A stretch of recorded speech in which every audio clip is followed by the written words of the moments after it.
Welcome back to Sathyana's kitchen and vlogs. അടിപൊളി ടേസ്റ്റിൽ ഈ ഉണ്ണിയപ്പം ഉണ്ടാക്കാൻ വളരെ ഈസിയാണ് കേട്ടോ. ഇതിൻ്റെ റെസിപ്പി എന്താണെന്ന് പറഞ്ഞുതരാം. 1.5 കപ്പ് പച്ചരി, അതിലേക്ക് 1 ടീസ്പൂൺ ഉലുവ ചേർത്തിട്ടുണ്ട്. ഇനി ഇതിലേക്ക് 2 ടീസ്പൂൺ ഉഴുന്ന് പരിപ്പ് ചേർത്ത് കൊടുക്കാം. ഇതെല്ലാം കൂടെ നന്നായിട്ടൊന്ന് കഴുകിയിട്ട് ഇതിലേക്ക് വെള്ളം ഒഴിച്ചിട്ട് 2 മുതൽ 4 മണിക്കൂർ വരെ കുതിർത്ത് വെക്കുക. കുറഞ്ഞത് 2 മണിക്കൂറെങ്കിലും കുതിർത്ത് വെക്കണം കേട്ടോ. ഇനി നമുക്ക് മധുരത്തിന് ആവശ്യമായിട്ടുള്ള ശർക്കര ഉരുക്കിയെടുക്കുക. പിന്നെ കുറച്ച് തേങ്ങാക്കൊത്തും ആവശ്യമുണ്ട്. ഇപ്പം ഞാൻ 4 അച്ച് ശർക്കരയാണ് ഉരുക്കിയെടുത്തിട്ടുള്ളത്. 4 അച്ച് ശർക്കരയിൽ 1 കപ്പ് വെള്ളം ഒഴിച്ചിട്ട് അത് നന്നായിട്ട് പാനിയാക്കി എടുത്തിട്ടുണ്ട്.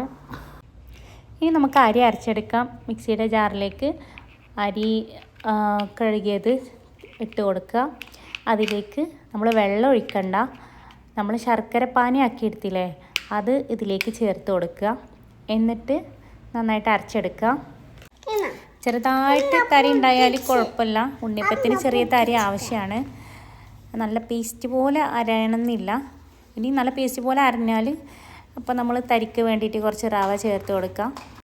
അപ്പോൾ അരി നല്ലോണം തരി ആക്കരുത് കേട്ടോ, അപ്പം ഒരു ബലമായിരിക്കും, അങ്ങനെ കടിക്കുള്ളൂ. ചെറുതായിട്ട് ഇങ്ങനെ റവൻ്റെയൊക്കെ തരി പോലെ ഒരു തരി ആയിട്ട് അരച്ചെടുത്താൽ കുഴപ്പമില്ല. അപ്പോൾ അത് കുറച്ച് നേരം നമ്മൾ ഒരു 2 മണിക്കൂറൊക്കെ അങ്ങനെ വെക്കണം മാവ്, അപ്പോഴാണ് ടേസ്റ്റ് ഉണ്ടാവുക. ഇനി ഇതിലേക്ക് 2 ടീസ്പൂൺ മൈദ മാവും 2 ടീസ്പൂൺ റവയും ചേർത്ത് കൊടുക്കുക. ഇനി ഇത് നന്നായിട്ടൊന്ന് മിക്സ് ആക്കി എടുക്കാം. അപ്പോൾ ഇതിൽ വെള്ളം കുറവാണെന്ന് തോന്നിയാൽ കുറച്ച് ചൂടുവെള്ളം ഒഴിച്ച് കൊടുക്കുക. ഒരുപാട് ലൂസാകാൻ പറ്റില്ല, നമ്മൾ ഉണ്ണിയപ്പത്തിന് കുറച്ച് കട്ടിയിലായിരിക്കുമല്ലോ ഉണ്ടാക്കാം. പിന്നെ ഈ റവയൊക്കെ ഒന്ന് കുതിർന്ന് വരുമ്പം മാവ് ഒന്നുകൂടെ ഒന്ന് കട്ടിയാവും.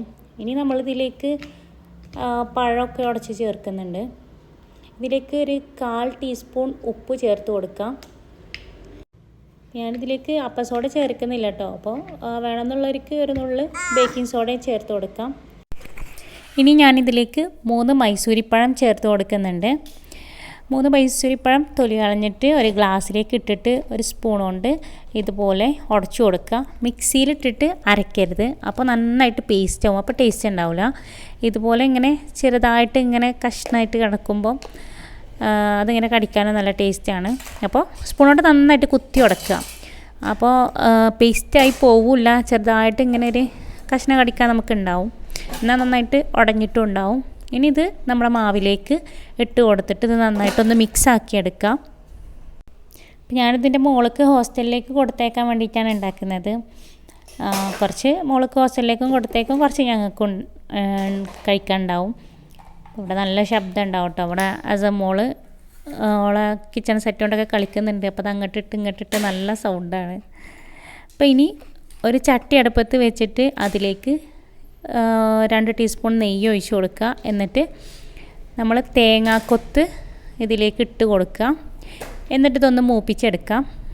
അപ്പോൾ തേങ്ങാക്കൊത്ത് ഒന്ന് മൂപ്പിച്ചെടുത്ത് കഴിഞ്ഞാൽ നല്ല ടേസ്റ്റും ഉണ്ടാവും, അതേപോലെ തന്നെ ഉണ്ണിയപ്പം പെട്ടെന്ന് കാറുമില്ല. അപ്പോൾ നമ്മൾ ഉണ്ടാക്കുന്ന ഈ ഉണ്ണിയപ്പം 3 ദിവസമൊക്കെ പുറത്ത് വെച്ചാലും കേടുവരുമൊന്നുമില്ല. ഫ്രിഡ്ജിലൊക്കെ ആണെന്നുണ്ടെങ്കിൽ നമുക്ക് ഒരാഴ്ചയൊക്കെ ഉപയോഗിക്കാം. അപ്പോൾ പിന്നെ അത്ര ദിവസമൊന്നും ഉണ്ടാവില്ല, നമ്മളത് ടേസ്റ്റ് കൊണ്ട് നമ്മൾ അത് പെട്ടെന്ന് തന്നെ കഴിച്ച് തീർക്കും.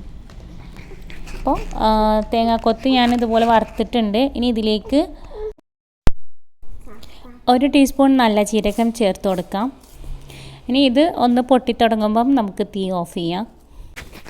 ഈ ജീരകം നമ്മുടെ ഉണ്ണിയപ്പത്തിൽ ഇങ്ങനെ കടിക്കുമ്പോഴേ നല്ലൊരു ടേസ്റ്റും മണമാണ്.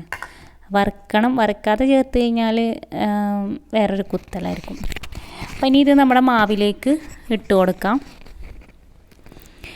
ഇതൊന്ന് മിക്സാക്കി എടുക്കാം.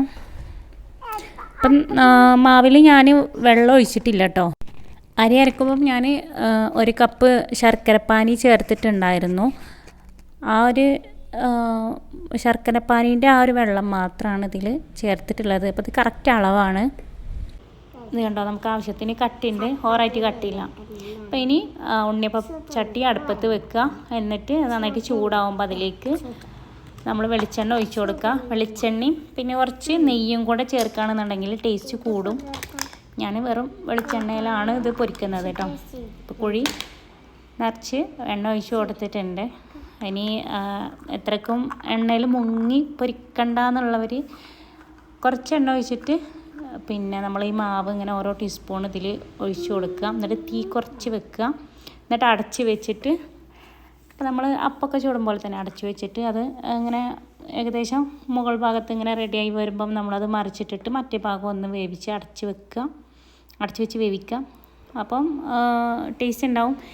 പിന്നെ എണ്ണയിൽ മുക്കി പൊരിക്കണ പോലെ അപ്പം 2-3 ദിവസം ഒന്നും വെക്കാൻ പറ്റുന്നുണ്ടാവില്ല. കഴിക്കാൻ നല്ല ടേസ്റ്റൊക്കെ ഉണ്ടാവും കേട്ടോ, എണ്ണയിൽ മുക്കി പൊരിച്ചില്ലെങ്കിലും.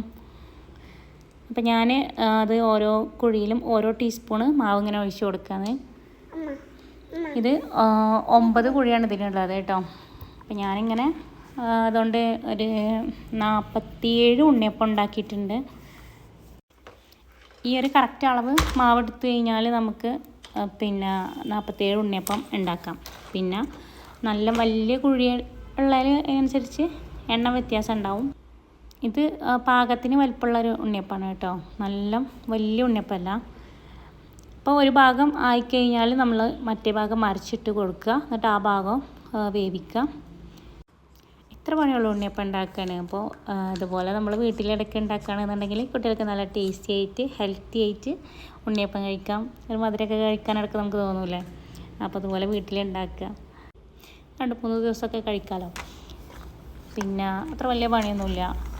അരി കുറച്ച് നേരത്തെ വെള്ളത്തിലിടണമെന്നേ ഉള്ളൂ. പിന്നെ ഉണ്ടാക്കാനൊക്കെ ഈസിയാണ്. ഇങ്ങനെ അരി അരക്കാതെ പച്ചരി പൊടിപ്പിച്ചിട്ട് അതിൽ ആ മാവ് കൊണ്ട് അങ്ങനെ ഉണ്ടാക്കും. അപ്പോൾ നമ്മൾ ശർക്കരപ്പാനി ഉരുക്കിയിട്ട് തന്നെ ഒഴിച്ച് കൊടുക്കുക. അതിൽ വെള്ളം ചേർക്കേണ്ട കാര്യമില്ല.